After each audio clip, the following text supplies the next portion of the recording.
So you want to, before you take off in a truck, always make sure you got a trailer, and it don't matter what kind. Our trailer's hooked up to a pintle hook, so you always just want to make sure the trailer is still connected. You don't want that to come loose. We got our air built up to 120, so we're just gonna put it in first gear, and I can slowly let the clutch out right here, and the truck will do everything. I can start off on a hill or whatever without even touching the fuel. So especially when you're starting out, you either want to have your foot on the gas or the clutch. You know, you don't want to try to do it like you would a car, because it's just different in a diesel. Now some people may disagree or whatever, but that's, you know, it's just better because you learn clutch control, and that's really important, especially when you get to hills and stuff and you're taking your test. You're going to be stressed out.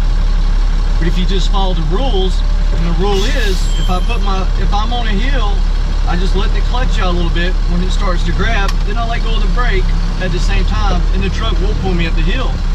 So just follow those rules. So as you get going in a truck, you can just kind of, you know, I know all trucks are different, 18 speed, 5 speed, 10 speed, but usually if you'll just get up to, if you're on level ground, if you'll just get up to say 1500 RPM, that's 1500 RPM, and usually right there you can change gears on flat ground. Now if you're going down a hill, maybe you want to do it at about 1200 to be smooth. If you're going up a hill, maybe around 2000 or something like that, you know, depending on the truck that you're driving. So like right here, there's 1500. I'm going to go from second to third. Now I didn't use the clutch right there, but when you're taking your test, you need to. And when you're gearing down, you get to about 1000 RPM, then you can gear down. Over here at the stop sign, got on the road. Going to be making a left here. Oh, I got a garbage truck down there. That kind of sucks. So, and that's what you need to do when you're driving the trucks. Don't look. Like if you're in a car, you just kind of look in front of you. But if you're in a truck, man, we really gotta. It's like chess. You know, like they talk about chess players. They talk about not the next move, but maybe 3 moves down. And that's the way you really need to think about it in a truck. Not your next turn, but look out in your turn and go, okay, what obstacles are going to be there after I make my turn? Is anything going to be there? So you need to kind of think about stuff like that. So I'll pull over here to the side so the garbage truck can get by. Alright, the garbage truck is gone. So what I'm going to do here, if you want to get my foot here on the clutch, so I'm in first gear at 1500 RPM. So to go from first to second gear, you gotta push the clutch in, neutral, push it in again, and now I'm in second. I want to go to second to third, 1500 RPM, and there's third. So now if I want to downshift, remember, if I'm in third gear, and if I want to go from third to second, what is my RPM going to be if I go from third to second? Now, I'm at 1000 RPM in third, but if I go to second, I'm going to bump up about 500 RPM. Let's see. So there we go. About 500 RPM, it went up.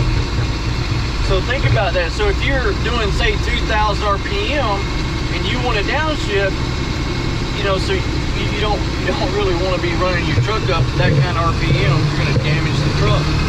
So it's just, you know, just all these little things you need to think about. And just remember, what speed is that gear good for? And every truck is different depending on the ratios of the rear end and all that. So, like this particular truck here, wow, that's loud. This particular truck, I know I can go in first gear about 4 miles an hour. That's at around 2000 RPM. Go into second, it's like about 8 miles an hour. So you need to know what ranges your gears are. And a lot of the things I tell people, just sit in the parking lot with the truck cut off and practice going through your gear pattern and kind of get used to, I guess maybe you could call it your muscle memory or whatever, but just kind of get used to the way that feels. Go up from first gear to second gear and back from second to first and so on and so forth through all your gears. And you want to have a feel for that. And when you're driving, taking your road test, you want to kind of talk the whole time you're taking your road test. You know, the examiner's going to say, hey, what was that sign? Well, how about you say what the sign was before you get to it? You know, if you got a sharp curve, low shoulder, hidden drive, and you just say, hey, you know, oh, I got a hidden drive sign coming up right here. So you already bring it to their attention, so they're not going to ask you, and you're going to get credit for that. A lot of people want to start off in second gear. It's more efficient or whatever. Well, for your test, 1 hour out of your life, start off in first gear, because you don't want to stall the vehicle. Every time you stall the vehicle, they're going to deduct points. So for an hour out of your life, start off in first gear so you don't stall the truck. You know, you just want to mitigate risk, if you will. And you know, above all, take your time and follow traffic laws. When you come to a stop sign or a red light, and if you're in like city driving like we are here in Atlanta, something you always want to pay attention to is like your red lights. Don't always just because it's green, is it going to be green when you get there? Look at like your crosswalks. Is it counting down 8, 7, 6? You know, so to give yourself an idea of where it's going to be when you get there, if that's available, of course. And just be advised, these cars, man, they you know, they're on their way to work, they're texting, they're listening to music, they're talking to their friends. Well, anything and everything they're doing, but the one thing they're not doing is thinking about you. And you really need to keep that in mind.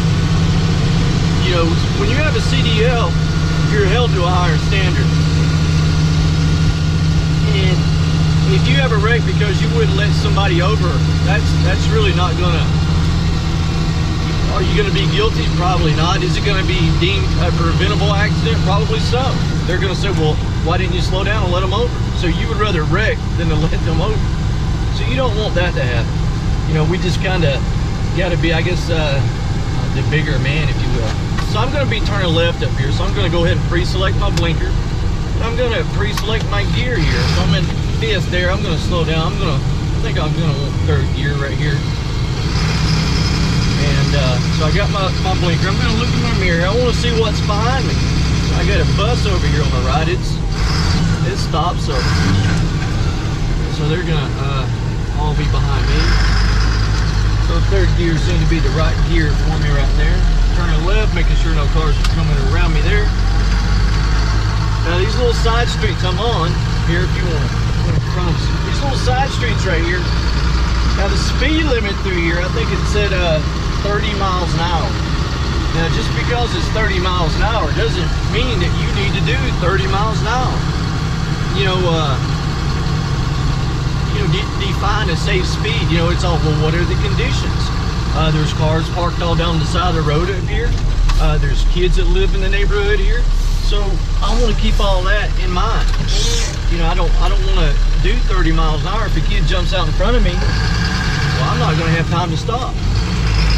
So just because it's 30 miles an hour or whatever it may be, keep that in mind. And as you're going through here, look at, you know, you got a kid on a skateboard right here going down the sidewalk. Okay, well, that's a possible road hazard. You got, you know, somebody walking their dog or riding a bicycle. A lot of people do that. Well, those are all possible road hazards. Not necessarily that they would run in front of you, maybe, but maybe, I don't know, maybe they had an accident on their bicycle and they swerved out in front of you. Not that they wanted to, but it was just an accident. You know, maybe somebody got in their car and they're just going to pull out, and they looked a minute ago and nobody was there and they just weren't thinking. We've all been there. So just keep that in mind. You know, you'll have a moment or a time to where, you know, some dispatcher or whatever, they're going, hey man, you gotta hurry up and get it there. It needs to be there, you know, an hour ago. And you're gonna have that I'm running late feeling. But don't have a wreck just because somebody wants a load of paper towels there. You know, it's not worth it. Now as you come up to stop signs or whatever the situation is, you always want to look at your cross streets to to make sure you know, a car isn't speeding through there or whatever. Even though you followed the law there, you stopped at the stop sign and all that, and even as you're easing through there, you never know if a car's coming down a hill or whatever, their brakes went out. When you're driving these trucks, you just want to keep your head on the swivel, and you just want to look out for possibilities, I think maybe is a way to put it. What could not, you know, I understand what's going on now, but what could happen? And within my environment of what I can see, what are possible dangers that I can pick out? Because at the end of the day, if we can help somebody else get home safely without them having an accident, that's our goal. To do our job safely, and help other people get home safe too. Now here I got people coming around beside me because they don't want to wait. That's fine. Let them go. Don't let that make you bitter or anything. Just let them go. I used to get people would cut me off and I would get angry. And one day I was like, well, why am I letting them have control over my emotions? Let them go. Who cares? All right, now we're going up a hill here. And it doesn't really show on video, but it's a pretty steep hill. And now what I was saying earlier about the clutch, you'll follow your rules. When you get to a hill and you come to a stop, in a car, you would kind of give it some gas and let off the clutch and pull on up the hill. But in a truck, follow the rule. I'm going to let off the clutch, and when it starts to grab, I'm going to let off the brake. Now this is a steep hill, and I ain't even touching the gas. And as you can see here, we're going up the hill. Now the hill is so steep, I can't change gears, and I'm going to have to creep up it in first. But when you're taking your CDL test, you're not going to stall out going up the hill. And that's pretty much for any truck. They've got the power there. You just got to follow the rule. Hold the brake with your right foot. Slowly let off the clutch with your left foot. When it begins to grab, then you can let off the brake and the clutch the rest of the way. And you can start with smaller hills and work your way up to larger hills. But what you want to do, you want to keep doing that until you get confident enough where the hills don't really scare you. There we go, we're able to get second gear there. Now I'm going to be taking a left on the only dirt road in Atlanta left, I do believe. So what I'm doing here, I'm looking down the dirt road before I turn on it. Is it blocked? I don't know, but I'm going to look before I turn. Because if I want somebody to, if I turn in here and I need cars behind me to back up, well, they're not going to be real friendly about that. So sometimes you might have to do that, but you just want to mitigate stuff like that. You want to be preemptive, if you will. Especially in a truck, you know, you want to try to predict things. You know, and that's kind of far-fetched maybe, but you know, what is this guy going to do and all that, like I was talking about earlier. You just want to kind of predict traffic patterns, just anything that could possibly happen. You want to kind of predict it and expect the worst and hope for the best, as they say. Now, right here, we're fixing to go down a hill. The hills are, you know, are kind of different here. I'm going to be taking a left. I'm going to stop at the stop sign. The stop at the stop sign, can't really see, so I'm going to ease forward so I can see better. Pulling out, road's kind of rough right there, so I'm taking it easy because, well, I'm not in a hurry. I'm in a commercial motor vehicle. I am not in a hurry. I'm going to take my time. I'm going to be prudent. I'm not saying that. You know, I'm not saying go slow, but I'm going to try to be efficient. All right, now I'm in second gear as we go down this hill here. Now I'm in third gear. Now, a lot of times, especially if you're a new driver, you're going to hit the brakes. You're going to go, hey man, this thing's got good brakes. What are they talking about? These trucks don't stop. Well, are you empty? Are the brakes fresh? Remember, as these brakes heat up, you know, you're going to go from brake pads to butter pads. That's what it's going to feel like. You're going to hit the brakes and you're just going to begin to slow down. And until that happens to you, it's hard to grasp it. But if there's a car up there in front of you and you hit the brakes and you just begin to slow down and not stop, that is a very scary feeling. So if you listen to me for anything, just remember to if you're going down a hill or whatever, be careful with your brakes because they will heat up and it will not stop. especially drum brakes, because they can't dissipate heat very well. Taking a left, keeping it wide right here, watching my mirror. And again, I'm watching my right mirror, I'm watching in front of me, I'm watching behind me. You know, it's like a radar on a ship. You know, you gotta constantly be letting your head, you know, 360 degrees, always looking around. All right, so when you're learning to drive these trucks, man, it's not easy, and it's stressful, and you know, and you gotta listen to people like me and all that. Height. You see that bridge we just went under right there? Yeah. Make sure you always know what the height of the vehicle is that you're in. If a bridge says 13.8, then you go, okay, well my truck is 13.6. Okay, well how many times has that road been paved under that bridge? Is it still 13.8? Right. You know, so every time they pave it, it raises it up. And you got your RPMs, just watch your RPMs. Remember, if you're going up a hill, you want to raise your RPMs up a little bit. Get down to about 1,000 RPM, you should be able to downshift. And just learn your piece of equipment.